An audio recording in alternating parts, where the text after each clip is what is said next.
Sandra, good morning. How are you? Good morning. I'm great. Hey, before we get into the serious stuff, are you obviously a fan and are hoping that your team wins it all? Oh, my gosh. Yes, absolutely. It's a big deal. I just flew in back home from Las Vegas last night, and everybody on the airplane had Red Sox paraphernalia. Even the flight attendants had Red Sox earrings. It was great.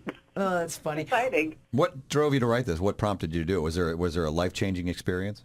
It was a fear of dying that I woke up with real strong one day about, 15, 16 years ago. And it wasn't enough to just handle faith. I grew up Catholic and believing in God and believing in the afterlife. It's like I needed to know more. And it was so severe that, it just had me on this journey. Because like my subtitle says, I didn't believe in mediums, psychics, any of that world. In fact, I'd make fun of people that believed in it. So I dabbled a little bit in that, but also there's scientists, physicists, doctors, so many people that we don't know about in the life after death conversation. And it's like, this is real, and there's nothing to fear. Well, we always hear about the great white light. Is that true?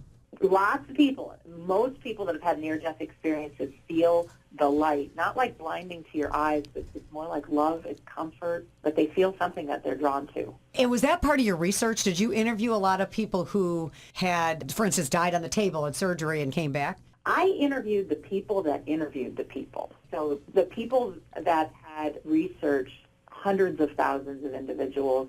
There's one doctor that he's got tons of books out, but he went beyond the near-death experience because most people say, well, it could be a part of your brain shutting down. Yeah. He only interviewed blind people that never had vision who had near-death experience. Interesting. Wow. And they could see for the first time. And this is all documented. What do you think in the afterlife? Are we reincarnated? I've always heard that.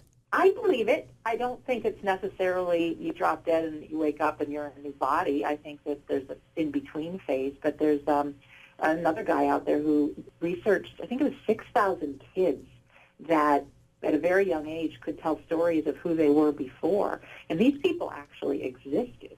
I think Earth is kind of like a learning place. You know, we learn to love and forgive and grow, and we have all these emotions. But then after our bodies die, there's a place that we kind of regroup and either choose to come back and go for it again and learn more or not. You mentioned your relatives that have gone before you. Do you feel like you physically see them, or is it more just like soul to soul talking and energizing between each other? It is as if, like, right now, you closed your eyes and you just pictured somebody dead or alive, and you can see what they look like. Yeah. So it's the same thing. It comes just like our imaginations. One of the topics in We Don't Die is remote viewing, and this is something you've used, obviously. What is that exactly? We always heard the term thrown out there. It is an ESP technique that I learned from a physicist whose name is Russell Targ. He's one of the founding fathers of the laser beam. And as a boy, he couldn't understand how he'd meet somebody and he'd know what kind of dog they have or what their house looked like.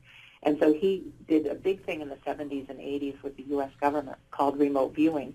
And they created these psychic spies that there's a way to relax our mind and just play.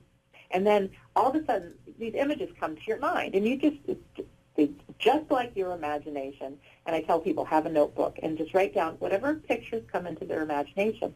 I put that towards the end of the book because I want people to understand that as great as it sounds, life after death and all this, it's like, show me the proof. You know, people want to know. But to have an experience of remote viewing, to see something and have like an ESP kind of experience, it's like, how in the world did I do that? And it gives people goosebumps, and it opens up this whole world that if I was able to do that, then everything else is possible. The book is called We Don't Die, A Skeptic's Discovery of Life After Death. Are you coming through Milwaukee anytime soon? Well, not soon, but my day job is I'm a chef for race car teams. So every year around July, I head to Road America. So I'm there every year, and yeah, I love it. All right, have a good one. Thanks, Sandra. Thanks.